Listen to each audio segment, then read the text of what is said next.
दोस्तों अक्सर आप सभी लोगों ने अपने बड़े बुजुर्गों और पुराने ख्यालात के जो लोग हैं उनसे ये कहते हुए सुना होगा कि बेटा शादी अपनी जाति में ही करना। आज के समय में जब इस प्रकार की बातें लोग सुनते हैं तो उन्हें पुराने ख्यालात का और पिछड़ी सोच का बताकर खारिज कर दिया जाता है। लेकिन जब मैं मुलायम सिंह यादव की बहू अपर्णा यादव के बयान को सुनता हूं, जो हाल फिलहाल में उन्होंने एक जर्नलिस्ट अनिल यादव को दिया है, तब मैं सोचता हूं कहीं ना कहीं वो लोग सही ही कहते थे। क्योंकि जब आप दूसरे समाज की लड़की को शादी करके लाते हो तो उसके अंदर जो उसकी पुरानी जाति है उसका बोध तो रहता ही है और वो उसी जातिवादी मानसिकता से भी ग्रसित रहती है और वो कभी भी ना तो आपके परिवार को एक्सेप्ट कर पाएगी और ना ही जो आपकी जाति का बोध है, आपकी जाति का सम्मान है, कभी उसको एक्सेप्ट कर पाएगी। यही काम अपर्णा यादव ने भी किया है।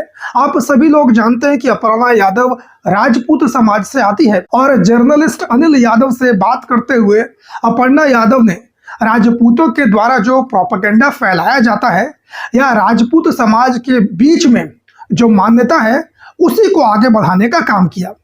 अपर्णा यादव उस इंटरव्यू के दौरान कहती हैं कि दरअसल जो भगवान श्री कृष्ण थे वो ठाकुर जाति से थे।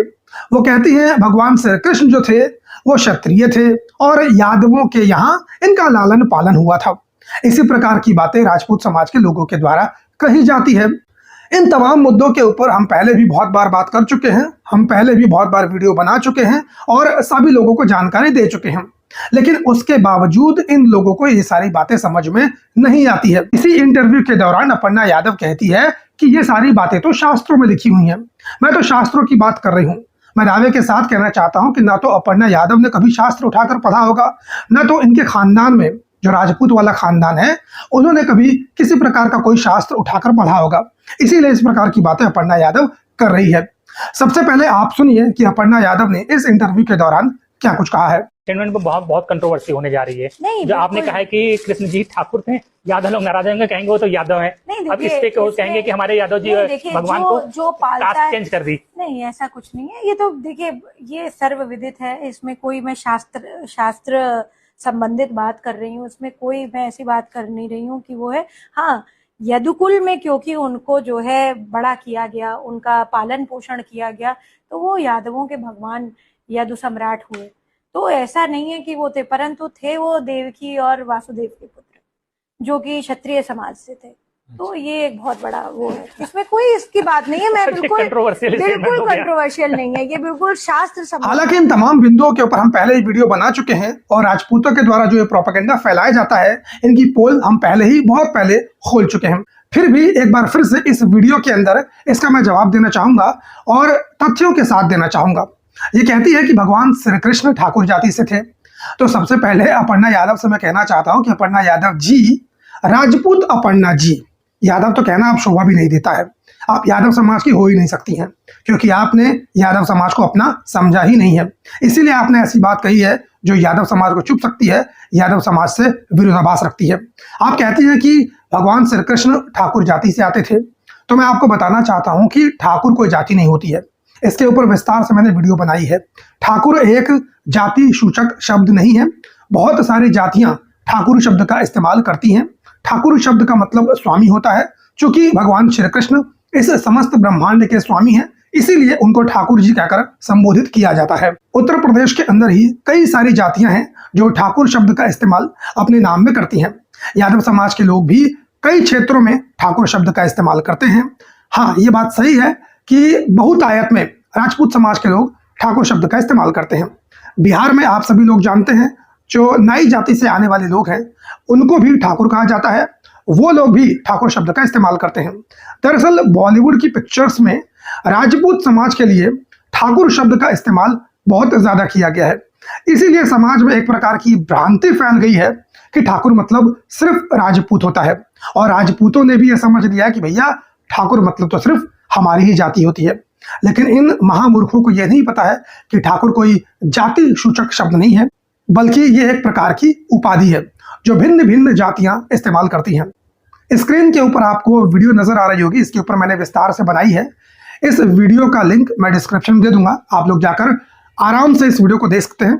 मैंने विस्तार से सारे प्रूफ, सारे साक्ष्य इस वीडियो में दिए हैं। दूसरा, अपर्णा बिष्ट के द्वारा यह कहा गया कि दरअसल भगवान श्री कृष्ण तो क्षत्रिय जाति से थे, यादवों के यहाँ लालन पालन हुआ है।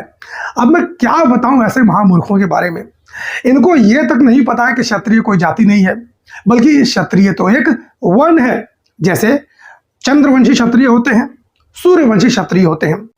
चंद्रवंश की शाखा में भगवान यदु का जन्म हुआ और उन्हीं की पीढ़ी में आगे चलकर भगवान श्री कृष्ण का जन्म हुआ और उन्हीं की पीढ़ी में वासुदेव देवकी का जन्म हुआ, कंस का जन्म हुआ, उन्हीं की पीढ़ी में नंद बाबा का जन्म हुआ।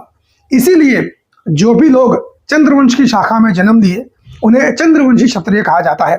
तो इसी प्रकार से जो यदु थे उनकी पीढ़ी में जन्म लेने वाले यदुवंशी क्षत्रिय हुए। इसी तरीके से सूर्यवंश की शाखा में रघु का जन्म हुआ और रघु के वंशजों को रघुवंशी कहा जाता है। तो जिसने भी सूर्यवंश की शाखा में जन्म लिया उन्हें सूर्यवंशी क्षत्रिय कहा जाता है। और रघु की पीढ़ी में भगवान राम का जन्म हुआ और भी लोगों का जन्म हुआ, इसीलिए इन लोगों को रघुवंशी कहा जाता है। ये बात इन महामूर्खों को नहीं पता है। तो भगवान श्री कृष्ण यदुवंशी थे क्योंकि यदु की पीढ़ी में जन्म लिए। इसी तरीके से वासुदेव और देवकी जी यदुवंशी थे, क्षत्रिय थे, यदुवंशी क्षत्रिय थे, इसीलिए इन्हें यदुवंशी क्षत्रिय कहा जाता है। इसके बाद अपर्णा बिष्ट कहती है कि ठाकुर और देवकी जी ये क्षत्रिय थे और नंद बाबा ये तो यादव थे। मैंने पहले ही आपको बताया कि क्षत्रिय कोई जाति नहीं है, क्षत्रिय तो वर्ण है। बहुत सारे अलग अलग जाति क्षत्रिय वर्ण में आ सकती हैं। इसी तरीके से जो वासुदेव और देवकी जी थे ये क्षत्रिय ही थे, बल्कि यदुवंशी क्षत्रिय थे। नंद बाबा और वासुदेव ये दोनों रिश्ते में भाई लगते हैं। इसके ऊपर भी शास्त्र सम्मत शास्त्रों के साक्ष्यों के आधार पे मैंने वीडियो बनाई है। स्क्रीन के ऊपर इस वीडियो का भी आपको स्क्रीनशॉट नजर आ रहा होगा, इसका लिंक भी मैं डिस्क्रिप्शन में दे दूंगा, आप लोग जाकर विस्तार पूर्वक देख सकते हैं। अभी मैं आपको बता देता हूं कि जो वासुदेव और देवकी जी और नंद बाबा जी इनके एक ही दादा थे, ये एक ही पीढ़ी से आते थे, दोनों आपस में चचेरे भाई थे। दरअसल देवमी नाम के राजा थे, इनके दो पुत्र थे, एक का नाम शूरसेन था और एक का नाम पारजन्य था। शूरसेन से वासुदेव जी का जन्म हुआ था, पारजन्य से नंद बाबा जी का जन्म हुआ था और वासुदेव से श्री कृष्ण और बलराम जी का जन्म हुआ था और नंद बाबा से योग माया जी का जन्म हुआ था। तो इस तरीके से वासुदेव जी और नंद बाबा जी एक दूसरे के भाई लगते थे, एक दूसरे के चचेरे भाई हुआ करते थे। जब दोनों भाई हुआ करते थे तो दोनों की जाति कैसे अलग हो सकती है? दोनों एक ही यदुवंशी परिवार से आते थे, यदुवंशी क्षत्रिय परिवार से आते। दोस्तों यह है श्रीमद् भागवत महापुराण। दोस्तों श्रीमद् भागवत महापुराण के प्रथम खंड के प्रथम स्कंद पेज संख्या 149 और श्लोक संख्या 33 और 32 को यदि हम देखेंगे तो उसमें एक प्रसंग मिलता है। स्क्रीन के ऊपर आप लोगों को एक संस्कृत में श्लोक मिल रहा होगा, आप लोग उसे पढ़ सकते हैं। मैं इसका हिंदी अनुवाद आप लोगों को करके बता देता हूं। हिंदी अनुवाद कुछ इस प्रकार है। भगवान श्री कृष्ण के सेवक श्रुतदेव, उद्धव आदि और दूसरे सुनंद, नंद आदि प्रधान यदुवंशी जो भगवान श्री कृष्ण और बलराम के बाहुबल से सुरक्षित हैं, सब के सब सकुशल है ना। हमसे अत्यंत प्रेम करने वाले वे लोग कभी हमारा कुशल मंगल भी पूछते हैं। तो दोस्तों इसके शुरुआत में एक बार दोबारा देखिए, भगवान श्री कृष्ण के सेवक श्रुतदेव, उद्धव आदि और दूसरे सुनंद, नंद आदि प्रधान यदुवंशी, यानी यहां पर नंद जी के लिए यदुवंशी शब्द का इस्तेमाल मिलता है। दरअसल यहां पर जो बातचीत है वो युधिष्ठिर जी की बातचीत है। युधिष्ठिर जी पूछ रहे हैं कि सब के सब सकुशल है कि नहीं, और यहां पर नंद जी के लिए यदुवंशी शब्द का इस्तेमाल साफ साफ यहां पर मिल रहा है। तो इस बात से साफ साफ जाहिर होता है कि जो लोग नंद बाबा जी और वासुदेव जी को अलग अलग जाति का बताने का प्रयास करते हैं उनका यह तर्क खोखला है, साफ साफ झूठा है। नंद बाबा और वासुदेव जी दोनों एक ही जाति से संबंध रखते थे, दोनों यादव जाति संबंध रखते थे, दोनों अहिर थे। इस वीडियो का लिंक डिस्क्रिप्शन में मैंने आप सभी लोगों को दे दिया है, आप लोग जाइए और उस वीडियो को विस्तार से देखिए। और मैं तो आप सभी लोगों से ये कहूंगा कि ट्विटर पे जाके अपर्णा बिष्ट को ये वीडियो टैग कीजिए ताकि इनके मन में जो भ्रांति है ना, ये सारी भ्रांति दूर हो सके और कहीं ना कहीं उनके अंदर जो जानकारी का अभाव है इनको जानकारी मिल सके। हालांकि मैं जानता हूं ये लोग इसके बाद भी नहीं सुधरने वाले हैं, क्योंकि ये लोग जातिवादी मानसिकता से ग्रसित हैं और इन्हें तो ये लगता है कि कोई भी भगवान हुए हैं वो सभी हमारी ही जाति से हैं, जो भी भगवान है, जो भी क्षत्रिय है, वो सिर्फ हमारी ही जाति से है। हालांकि राजपूत जाति के लोग क्षत्रिय हैं, इसके ऊपर भी इतिहास में कोई प्रमाण नहीं मिलते हैं। कि दोस्तों, आप सभी लोगों का इस पूरे मुद्दे के ऊपर क्या कहना है, कमेंट करके अपनी राय जरूर दीजिए। चैनल पर नए हो तो सब्सक्राइब कर लीजिए। फेसबुक, ट्विटर, इंस्टाग्राम, यहाँ पर मेरी आईडी आप सभी को मिल जाएगी, वहां पर जाकर भी आप मुझे फॉलो कर सकते हैं। सबका लिंक डिस्क्रिप्शन में है।